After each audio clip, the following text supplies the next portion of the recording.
Namaskar. Welcome to new session. In the previous session, we had just commenced getting introduced to Vachika Kriya, speech act. It is important to note that our karmas, which are so important for the karma siddhanta to assess, evaluate, probe, etc. There are three kinds of karmas which you get in Bhagavad Gita: Kayika karmas, Vachika karmas, and Manasika karmas.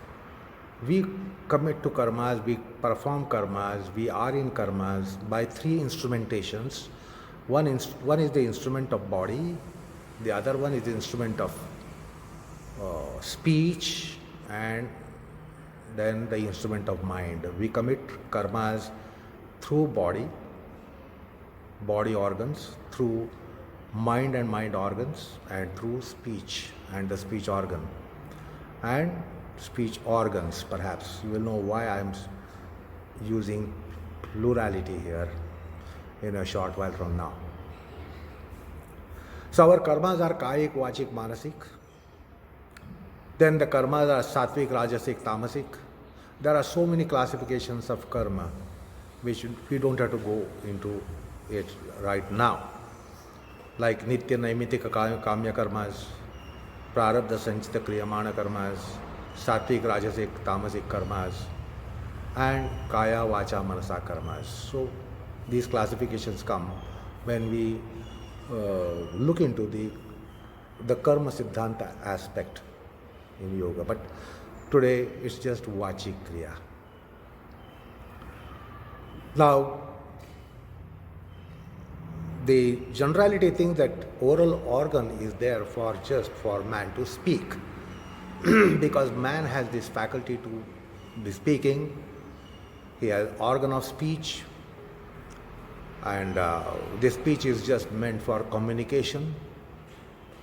Most of our work, we can identify how much it is done by oration, by oratory act, and we think the oratory organ is only given for that purpose.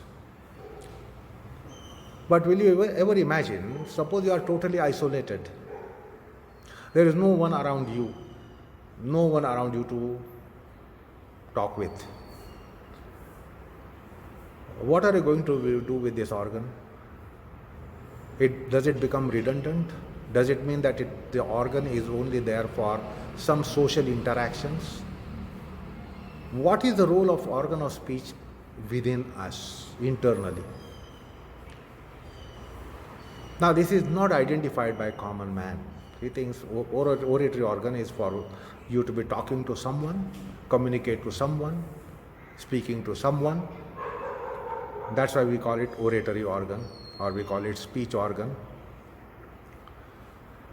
But in Adhyatma, what is the role of this organ? When you are not going to be talking, when you are not going to be using the oratory organ for oration, which has some decibels, we always speak with some decibels, because we produce sound through our mouth. But suppose it's not going to produce any sound, is there any speech which is soundless?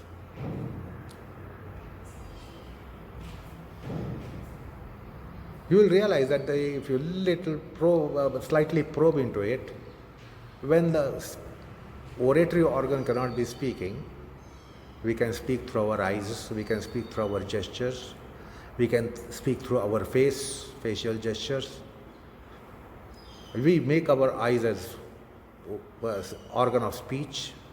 We make our face as organ of speech. There is something called as body language. So, understand the concept of speech organ. It is not just restricted to the mouth part. The mouth part is important for express speech, that is called Vaikhari. If someone has to hear what you speak, then you have to use this mouth. If someone wants to understand what you want to speak, you can do that by your eyes and by your gestures. You know, these dancers, actors, their face can speak. So the speech has also something matter where it is beyond language also, and it will communicate. So the speech must be considered in a wider perspective. The Vachika Kriya that we attempted in the last session, I told you that you must embark upon Marichasana. Perhaps today also you can go for Marichasana or Bharadvajasana or any position that is comfortable to you. It can be even Trikonasana. You can take any posture with which you are familiar and with which you want to explore, and different asanas will give you different explorations. So you can settle down to any position, such as Trikonasana, such as Padamushtasana, such as Bharadvajasana, such as Marichasana. I leave the choice to you. And then go for all preliminaries, considering that as a posture, and try to negotiate it as a posture. So you will be doing that while I am talking to you in this subject matter of Vachika Kriya. You will change your sides. If it is implied that you will change the sides, you will change the sides. You will take that liberty to do that on your own. And then get prepared sufficiently, which I have explained in previous sessions, and then go for act of commentating. Now, in the previous lesson, I introduced to this act of commentating. You will have to silently speak, articulate, commentate, describe, define, explain, and see how it will open out literacy for you once you start using this oral act of silently speaking, silently describing, silently explaining, silently articulating, silently commentating. And then identify what is being done. Identify the actions, identify the responses, identify the resistances, identify the assistances, identify the reactions. So start developing clarity in respect of all this. When you are silently commentating, do not just commentate on what you are doing. Commentate on what you are doing, what is happening, and clearly start commentating, identifying actions, reactions, resistances, assistances, responses, participations, involvement. See, all of you want to do yoga with involvement. However, technically you are just dealing with action. What should I do? What should I do? What should I do? Have I done? Have I done? Have I not done? What needs to be done? But in ultimate analysis, you want to have participation. Now, if you create clamor of doing and doing and doing, then that will not facilitate participation. So, asanas implies that it's not that you should be doing your asana. If you are doing in Bharadvajasana or Marichasana or Shirshasana or Trikonasana, you should not just be doing. Because you are getting so prepared that you are also soliciting responses. The body, mind, breath respond to each other. So identify the responses. As a commentator, you must identify the responses, the responders. You must identify the activities, usages, applications, addresses, participations, involvement, assistances, resistances, reactions. So this will improve your literacy about your dynamics. You will start reading the dynamics with better clarity, and perhaps, if I may say so, in a classified manner, you will start understanding the dynamics, and you will realize asanas are not merely done, and are not merely to be done, are not merely meant to be done.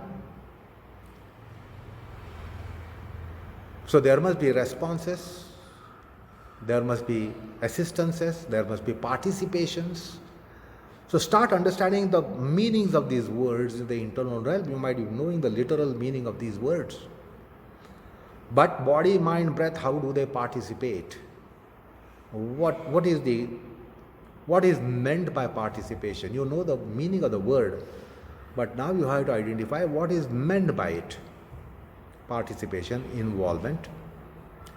And when you are in the act of commentating, you will see that there is a lot of encouragement for you to get better involved, because you have to describe, define, explain. So when you have to do all these things, you must have your process with better involvement. Like where for examination, you know that you are not just learning the subject for you to be knowing it, but you are preparing to answer certain questions which are going to appear. And you do the studies with greater involvement, because you must be able to write answers to the questions on the subject matter that you are reading and subject matter that you are knowing. So it's a different involvement for examination by a examinee. I won't say student, he is an examinee. And then it's a different involvement to be, you need involvement. It's one kind of involvement to be studying for understanding. Another kind of involvement to be examinee, to be appearing for examination. So the act of commentating will improve the involvement. Otherwise, we have a naive idea that if the mind is involved, everything is involved. This is not true. If the mind is involved, it doesn't mean that everything is involved. So try to decipher this and understand how there is some sort of substance in this statement. If you want better involvement, your body, mind, breath, senses, and organ of speech should be involved. So that will give room for better involvement. So this speechly act also improves involvement, which is sought after in your endeavor, in your practices. So it will greatly facilitate that. Then it will also give you clarity. And moreover, you will get a very major revelation that asanas are not done, are not meant to be done. Asanas are not by doings. Asanas are not actions. Asanas are negotiations. You will be negotiating to be in an asana. You will be negotiating to be getting an asana, improving an asana. It's a negotiation, it's not just an action. This kind of indoctrination comes to you. You think you must have some points, better points, and they will do better as a posture. But that is not true. You will understand it is a negotiation. And this will facilitate the negotiation aspect of an asanas. And your verb will change for practice of asanas. You will never say asanas are done, but asanas are negotiated. See, you can be driving a car with your limbs, 2 upper limbs and 2 lower limbs, you will drive a car. Yes, you are allowed to use your limbs to drive a car, but suppose you are blind, if you are blindfolded, why is it that you stop driving?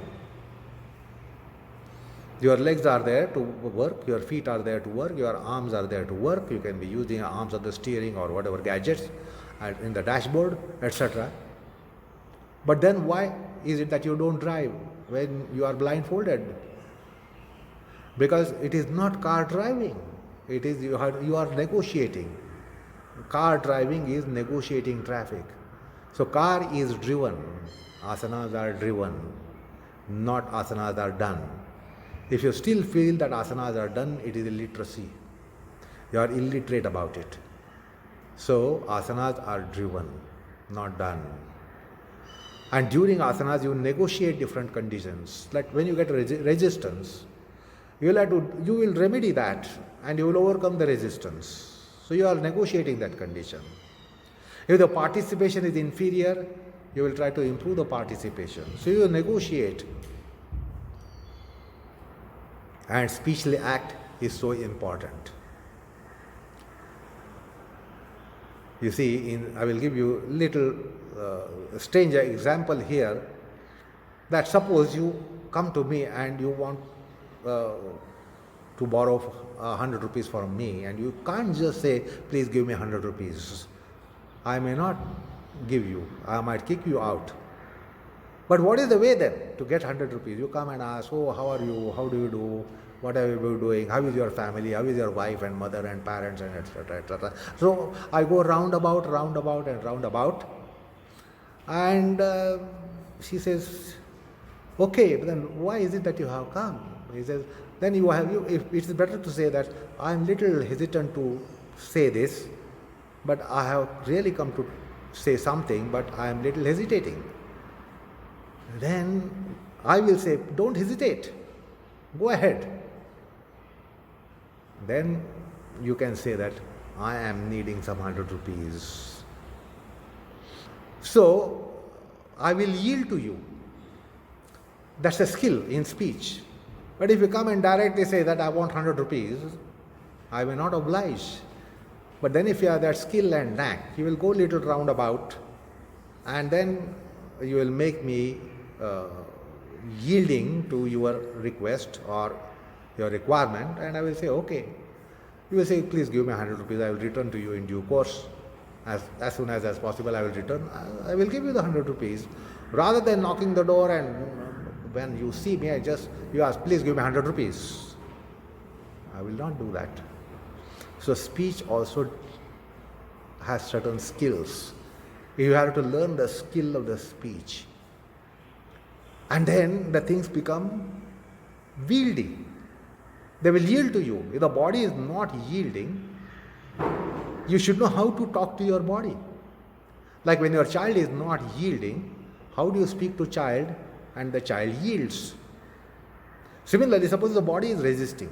Body has resistance, mind has resistance. It is oratory act which will come so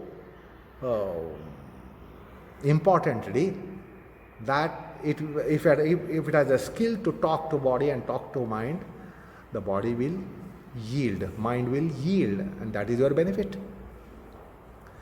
So it is not just speaking. How to speak is so important. Just you are able to speak is not sufficient. How to say something, and what should be precursor to your major purpose, how to go a little roundabout and then see that your speech becomes fruitful. So the speech organ will also work better. Like if you're a teacher, if the teacher compliments you and say you are doing wonderfully well, you start doing much more better. You do more than well, you do better than well. Why? Because the teacher has complimented you. The teacher comes and stimulates you, if I may say so, otherwise entices you, and then you do better. Why not use your oral organ? If you have resistance in your own system, find out whether the organ of speech can talk to it effectively, and then make it yield to your requirement. Anyway, so that's how the act of speech, if you develop the skill to speak, then you can also get the benefit out of it. So apart from literacy, apart from developing thought matter, if you recall in the previous session I said, how will you turn out thought matter in asanas? So Vachik Kriya is so important because you will crystallize. They will have ideations, crystallizations, perceptions, cognitions, experiences, articulate experiences. So when there are articulate experiences, that's a matter for thought. That's why we commenced Vachikriya. So here I'm showing you additional dimension of Vachikriya.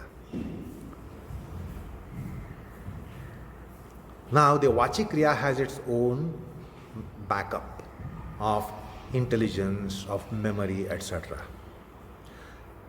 So that has to be understood here. Vachikriya, the speech organ, is not just confined to mouth and the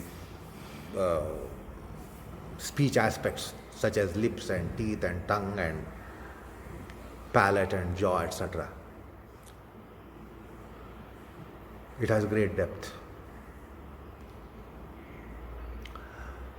And Vacha has been probed by Adhyatma. Deep study has taken place, and it speaks about 4 speeches. There are 4 speeches according to Adhyatma, according to even Panini's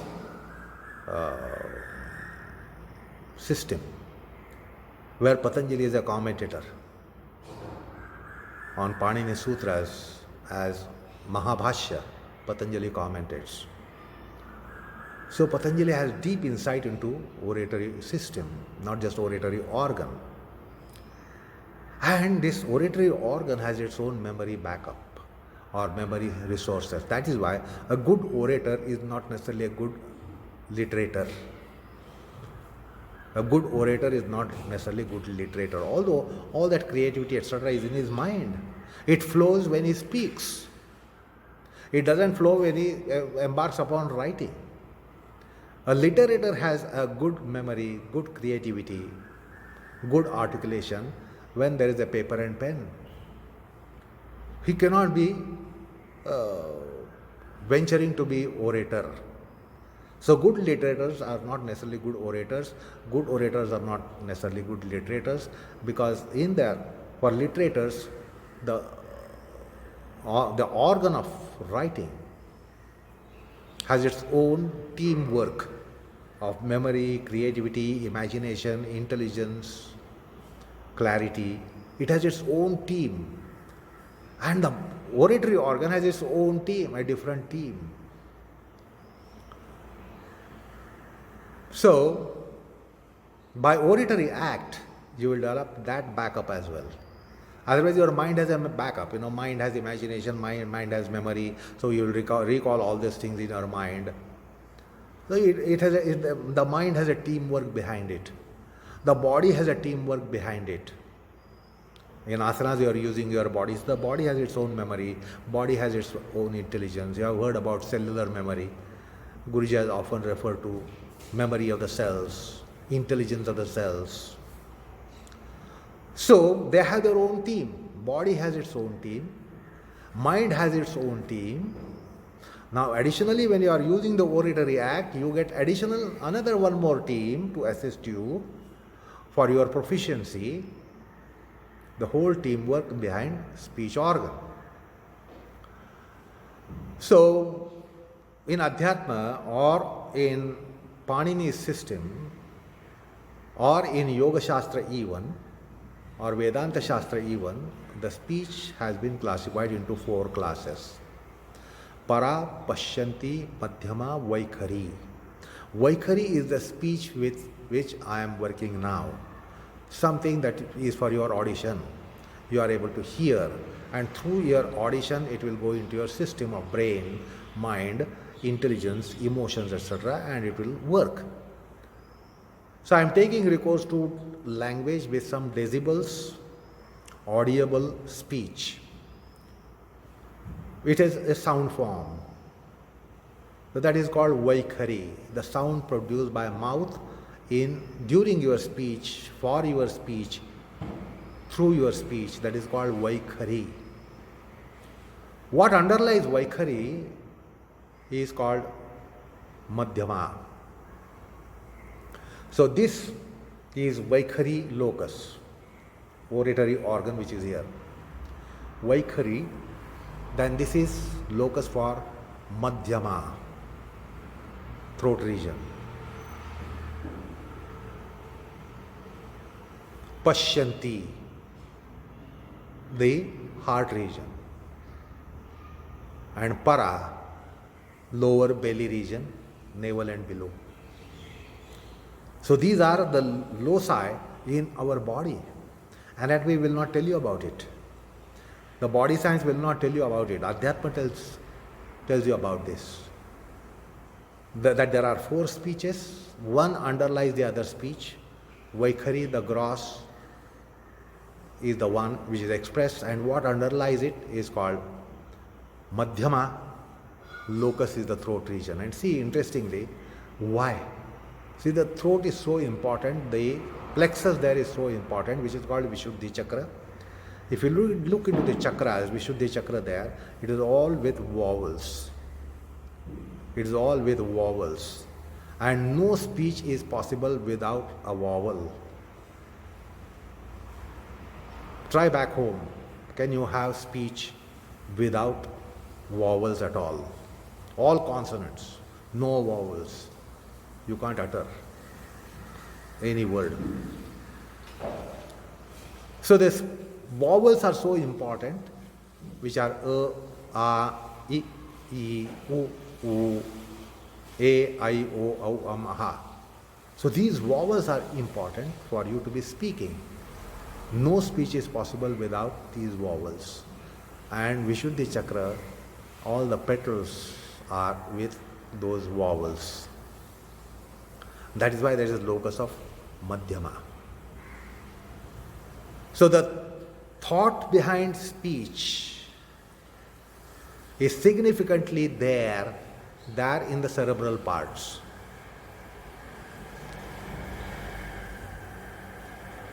That is why those who have seen Guruji, he used to have his own diagnostics, and he would identify the stress of a person by looking at the throat. Because stressful person has commotion of thoughts, crowd of thoughts, chaos of thoughts, conflicting thoughts, battle of thoughts. And all these thoughts are in words. And all these words must have a vowel. There can be no word without a vowel. At least there must be one vowel in a very word. And that's why Vishuddhi Chakra is the locus of Madhyama. And then comes the Pashyanti. The Pashyanti comes in the heart region. Heart is locus of Chitta, consciousness. And the thoughts have a contribution from the heart. What is this? Pashyanti means, literally means to be seeing or having seen. Having seen means having experienced. If you have no experience of something at all, can you speak about it? You must have seen something beforehand. When I say seen, it's not just by the eyes. Because the blind people also can see something. I'm using the verb in figurative sense, not literal sense. You must have seen something, but that means you must have experienced something. So that's an aspect of psyche where all your experiences are registered, experiences are saved, and that comes handy. Unless you have experienced, you can't have a thought. Unless you have a thought, you can't be speaking on that thought.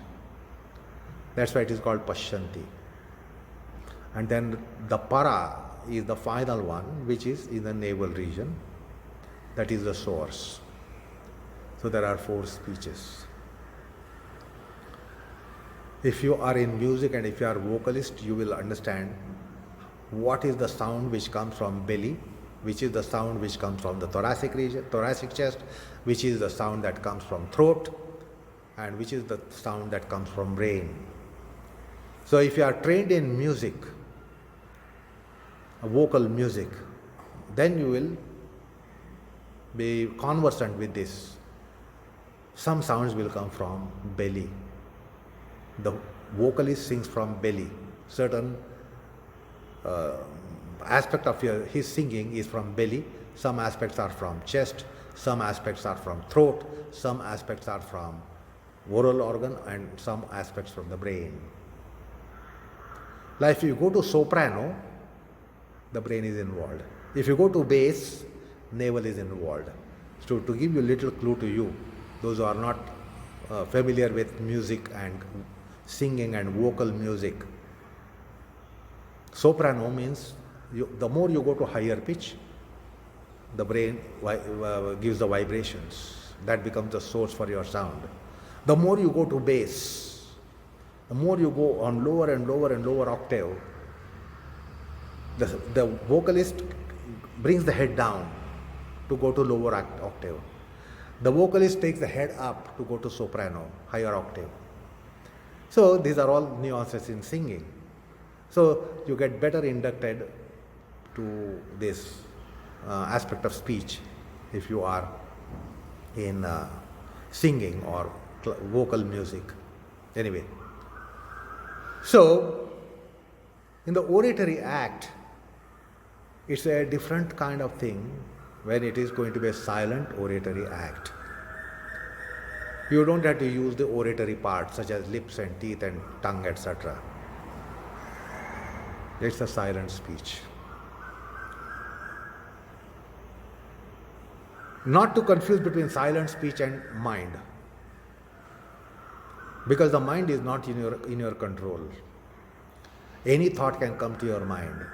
Untoward thought can come to your mind. Thought that you don't want will come to your mind. The thought that you want will not come to the mind. So we know that the mind is not in our hands. But silent speech is not mind, because that is in your hands. When you say, I have resolved to do this. Now, as you are in asana, you say, I am resolved to do my asana more intensely. When you resolve, you think it is mind which has resolved. It is not true. If you probe into it, it is your speech, silent speech. Because you have a right to resolve or not to resolve. You might resolve or you might not resolve. That is in your hands. That is your right. That I will resolve or I will not resolve. So it is in your control. So it is silent speech and seems to be mind. You can't resolve in mind. You make resolution in mind and see how quickly you will mess with it. You will mess with it. Mind cannot resolve. It is silent speech that resolves. That is in your hand. You may resolve or you may not resolve. But for mind, you can't say, I will think or I will not think. That's not in your hands. Thought may come on its own. Thought may depart on its own. You don't want the thought to go, it will go. You want the thought to come, it will not come. So the thinking, the mind is not in your hands, but speech is in your hands. And speech is so important. Particularly those who are orators, if you are going to give a talk on yoga, you do something in your green room, you prepare. Don't think you silently speak what you want to speak. You don't think you silently speak how you want to commence.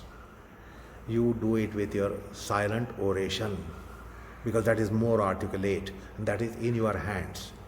You can evoke it, you can revoke it. You can't evoke the thought and revoke the thought. You don't have right to that. But for your speech you have. So not to confuse between silent speech and mind.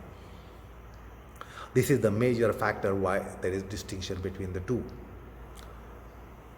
So if you want to work with resolution, understand the oratory organ is important, but we naively think it is mind which resolves. It is not true. Because you resolve with words, you put some words for your resolution. There is an expression for your resolution. Expression is language. There are words in your resolution. The language is in the realm of the speech. Language is not in the realm of the thought, mind so much. So there is much to explore about the speech organ. And in Adhyatma, they go far ahead in exploring those 4 speeches. However, today is not the place for you to, for us to dive into that depth and understand Para Pashanti Madhyama Vaikhari. So we'll have to start exploring this speech organ. I have given some clues that there is expression of speech, in speech, there is something underlying the speech, that is the Madhyama, there is something that underlies Madhyama, which is Pashyanti, there is something that underlies Pashyanti, which is Para. So that's the structure of speech. Para, Pashyanti, Madhyama, Vaikhari. Anyway, so that is the speech organ when we investigate during our studies. However, today I want to open out another dimension of this speechly act, because so far what we saw was to be commentating so that it improves your literacy, understanding, crystallizations, etc. And that is for thought process, to turn out material for thought. I said oratory act is very important act. You will turn out the material for thought. Unless you crystallize something, unless you have ideation, idea, notion, concept, precepts, crystallizations, you can't have that material for thought. So that was one dimension, that oratory organ will give you that material. It will supply that material. It will turn out that material which is required for thought process for you to go to meditativity. But now I am showing you another dimension of this organ of speech. For essential asanas, the asanas, when they go towards the core aspects of it, there are certain kriyas. And the speech organ is indispensable there. We are all used to doing asanas cardiovascularly. Have I done my sternum, shoulder, deltoid, trapezium, the spine, the back, the hip joint, the knee joint, the ankle joint, the toe joint, the foot, arms, elbows. So we have made it so corporeal. Asanas are not corporeal renditions. They have greater depth, enormous depth. There are certain kriyas which are coming up later in asanas, such as prana kriyas, such as tattva kriyas, such as chakra kriyas. Now, these kriyas are all based on oratory act, vachi kriya. So, I will be giving you a last kind of illustration here with which we will be ending the session today. Now, all of you settle down to either straight sitting position, or you can be in also Trikonasana, or you can be in Tadasana. Now we know that how the breath can work. In earlier sessions I told you normal inhalation to deeper inhalation, normal exhalation to deeper exhalation, thinner inhalation to thicker inhalation, thinner exhalation to thicker exhalation. It works differently on body matters. You can mobilize the body differently. You can have different addressals carried out, different processes actualized by volume, velocity, density, confinement of the breath. Now let us see how the prana kriya works. So in your position, all of you will have to work on opening the chest, Tadasana or Trikonasana or Swastikasana. Open your chest. Now we are all familiar with the biomechanical instructions and biomechanical techniques to open the chest. And perhaps you will open the chest with your breath also. Inhalation will open the chest in one way, exhalation will open the chest another way, post-exhalative retention you will open the chest in another way. So by body, mind, breath, you can open it out in different ways. Let's try to understand the dimension of speech organ, how you will open the chest differently. Now in your following part, or your delineation of an asana, you inhale with sound form of as in uncle. Inhale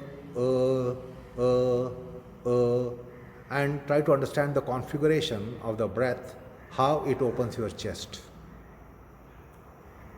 You can repeat that second cycle, third cycle. Take a deeper inhalation, silently utter as in uncle, and find out how it is a mode of opening the chest. Now in the following cycles, do the same inhalation, opening the chest by silently uttering second vowel as in father. As in father. Do you see significant difference between mode and mode, or uncle mode and father mode? You know, uncle and father are two different persons, but very vowel which is in that word is creating significant changes for your chest to open. So your uncle opens the chest in one way by uttering your father opens the chest in another way by uttering and now open the chest along with the vowel such as E as in eagle, or E as in sweet, E as in sweet, sweep, eagle, E, E, E. How is the chest opened? So your silent speech can be an agent to work on your opening of the chest in variegated manners. Back home you can try this. Use those 10 vowels, long vowels which are mentioned to you. A, E, U, E, I, O, Au, Aha. Each vowel will negotiate chest opening differently. The chest opening will be differently driven by each sound form. And see how significant it is. Biomechanics will never tell you. Biomechanically try to give the instruction to your chest to open that way, it will not open. This is a magic. This is a system in our embodiment. Just utter the sound and it will actualize different biomechanics to open out the chest in variegated ways. Otherwise, you a student of postures, you know only one way of opening your chest in Tadasana or Swastikasana. You do not know so many ways. But when you take recourse to this speech organ, silent speech, see significant, magical changes. We have a system within us which is called pranic system. And the pranic system works with sound forms. It can cast a spell on the pranic system. So, E, they were casting a spell on pranic system. That's why the pranic system was differently mobilized and you opened your chest differently. So perhaps for some of you this is a Eureka experience. So with that Eureka experience, let me end the session today. Namaskar.